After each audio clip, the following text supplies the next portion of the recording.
오늘 우리에게 주시는 하나님의 말씀 보겠습니다. 이사야서 21장의 말씀을 함께 보도록 하겠습니다. 이사야서 21장의 말씀입니다. 1절부터 17절까지의 말씀을 우리 한 절씩 교독하겠습니다. 제가 먼저 1절의 말씀을 읽겠습니다. 해변 광야에 관한 경고라. 적병이 광야에서 두려운 땅에서 남방 회리바람 같이 몰려왔도다. 혹독한 묵시가 내게 보였도다.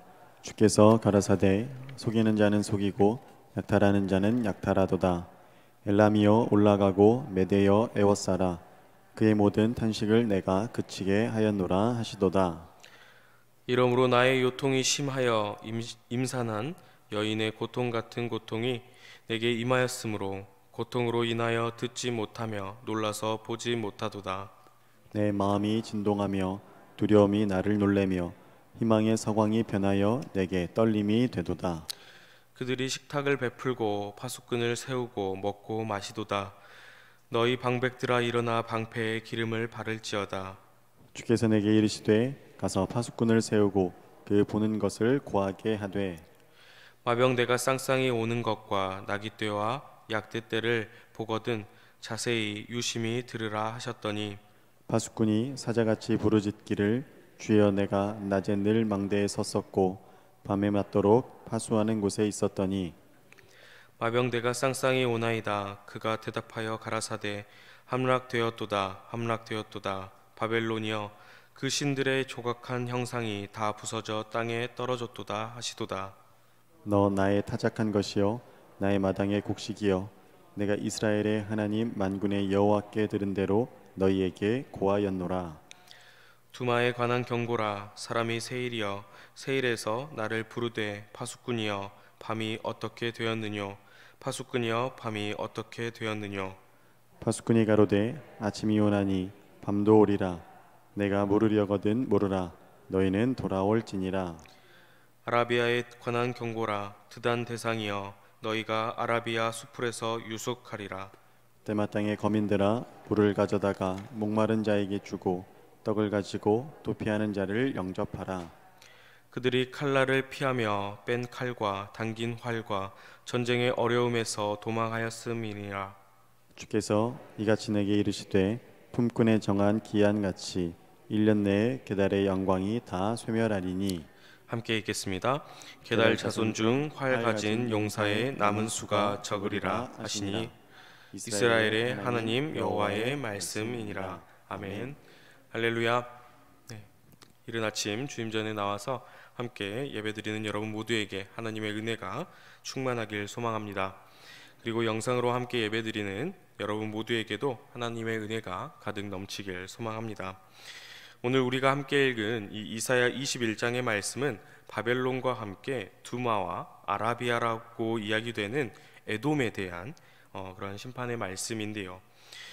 이제 아수르의 침공 앞에서 우리가 애굽과 구스 같은 그런 세상의 힘을 의지하려고 했던 유다가 강대국인 바벨론을 의지하려고 하는 그러한 모습 앞에 바벨론 또한 결국 하나님의 심판을 면할 수 없다는 그런 선포의 말씀으로 세상의 힘을 의지하려고 했던 이 유다를 향해 오직 의지할 대상이 하나님 한 분이심을 다시 한번 일깨워주는 귀한 말씀입니다.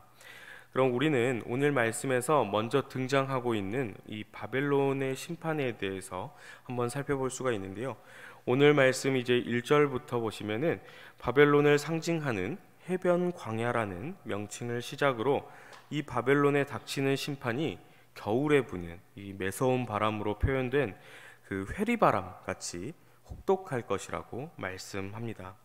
그런데 이렇게 닥쳐오는 심판 앞에서도 바벨론은 어떻게 행동할 것이라고 말씀합니까? 우리 5절의 말씀을 보면은 그들은 회리바람 같이 심판이 다가옴에도 불구하고 그저 파수꾼만 세워두면 모든 것이 다 해결될 것처럼 그렇게 생각하면서 안일한 자만심으로 가득 차 있는 모습을 우리는 볼 수가 있습니다. 그럼 우리는 이쯤에서 놓치지 말아야 할 중요한 사실을 하나 발견할 수가 있게 되는데요. 오늘 말씀 우리 3절과 4절의 말씀을 함께 한 목소리로 읽어보겠습니다. 3절과 4절의 말씀입니다. 이러므로 나의 요통이 심하여 임산한 여인의 고통 같은 고통이 내게 임하였으므로 고통으로 인하여 듣지 못하며 놀라서 보지 못하도다. 내 마음이 진동하며 두려움이 나를 놀래며 희망의 서광이 변하여 내게 떨림이 되도다. 아멘. 하나님께서 이사야 선지자를 통해 보여주시는 그 바벨론의 심판에 관한 모습은 이사야로 하여금 마음이 두렵고 떨리는 것이었음을 고백하고 있습니다. 게다가 하나님의 심판이 얼마나 무섭고 두려움, 부담으로 다가왔는지 심지어 출산의 고통이 그 출산이 가까운 그 여인의 고통 같을 정도였다고 그만큼 온몸이 아플 정도였음을 고백하고 있습니다.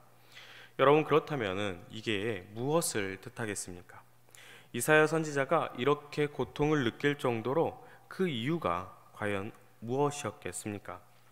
아마도 그 당시에 이스라엘에게 바벨론이 멸망한다는 예언은 그렇게 쉽게 받아들일, 쉽게 믿어질 만한 그러한 예언이 아니었을 것입니다. 아니, 그것보다도 아무리 하나님을 우리가 믿는다고 해도 눈에 보이는 저 아수르라고 하는 그 대제국의 위협에 대항하기 위해서라면은 당연히 현실적인 어떠한 대안을 찾아야 한다고도 그렇게 생각했을 것입니다. 우리도 생각해 보면 그렇지 않겠습니까?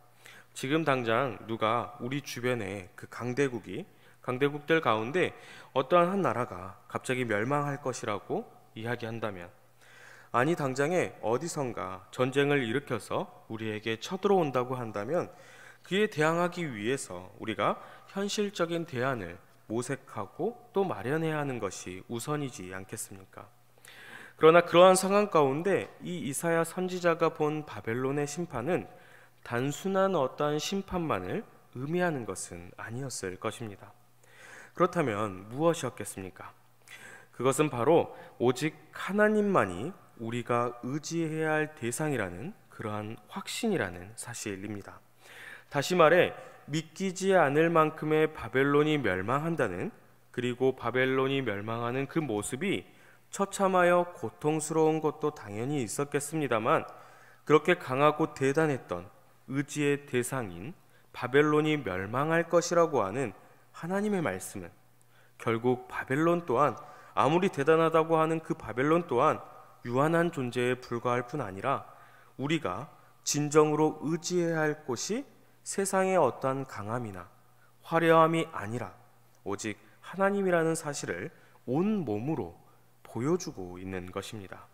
따라서 우리는 이 이사야 선지자의 모습을 통해 하나님의 심판에 대한 것도 잊지 말아야 하지만, 이와 더불어 오직 하나님 한 분만이 우리의 구원자 되신다는 사실을 잊지 말고 마음 가운데 그 사실을 깨달아야 한다는 것입니다. 여러분, 바벨론을 향한 심판의 말씀을, 그 심판의 모습을 한번 기억해 봅시다.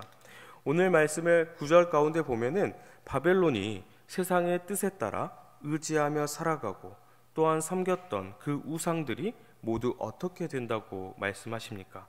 모든 것들이 결국에는 다 산산이 부서져서 땅에 떨어졌다고 그렇게 말씀하고 있습니다. 여러분, 그렇다면 오늘 말씀이 우리에게 잊지 말고 의지하고 또 따라야 할 것이 무엇인지를, 그 정답을 너무나도 확실하고 명백하게 알려주고 있는 그런 말씀이지 않겠습니까? 이어지는 두마와 아라비아에 대한 심판의 말씀은 또 어떻습니까? 세상을 믿고 의지하느라 하나님을 배척하고 우상을 섬기는 그 결과가 하나님을 믿지 않음이 결국에는 밤이 계속되는 것처럼, 진정한 피난처가 없는 것처럼 계속되는 심판으로 다가온다는 사실을 우리 가운데 말씀하고 계십니다. 사랑하는 여러분, 세상의 강대국으로 대표되는 그러한 세상의 어떤 강함이나 그 어떠한 대단한 것이라고 할지라도 하나님 앞에서는 한낱 티끌에 불과하는 사실을 여러분 모두가 기억하시길 바랍니다. 그리고 우리의 삶 가운데는 세상의 그러한 것들을 의지할 것이 아니라 오직 하나님 한 분만이 우리가 믿고 의지하며 따라야 할 것임 또한 우리가 기억하시길 바랍니다. 그래서 저와 여러분 모두가 오늘 말씀 가운데 하나님 한 분만이 우리의 인생을 맡길 만한 곳이라고, 오직 하나님께만 우리의 희망이 있고 우리의 생명이 있고 우리의 소망이 있노라고 그렇게 당당히 외치며 살아가는 저와 여러분 모두가 되길 간절히 소망합니다. 함께 기도하겠습니다. 자비하신 하나님, 오늘 이렇게 귀한 하루를 우리에게 허락하여 주시고 기도의 자리로 나오게 하심에 감사를 드립니다. 우리의 삶을 돌아보면 모든 것이 주님의 사랑이었고 은혜였음을 고백합니다. 그러나 우리는 그 크신 사랑과 은혜 속에서도 세상을 의지하며 살아온 모습은 없는지 우리가 자백하오니 우리의 죄를 사해 주시고 다시 돌이켜서 온전히 주님만을 바라보고 주님만을 의지하며 나아가게 하여 주시옵소서. 온전히 주님께만 생명이 있고 소망이 있음을 고백하오니 우리의 고백 가운데 주님 홀로 영광 받아 주시고 우리를 지켜 보호하여 주시옵소서. 우리들의 삶 가운데 늘 말씀으로 바로서게 하시고 주님을 온전히 바라며 살아가기를 소원합니다. 감사를 드립니다. 예수 그리스도의 이름으로 기도드리옵나이다. 아멘.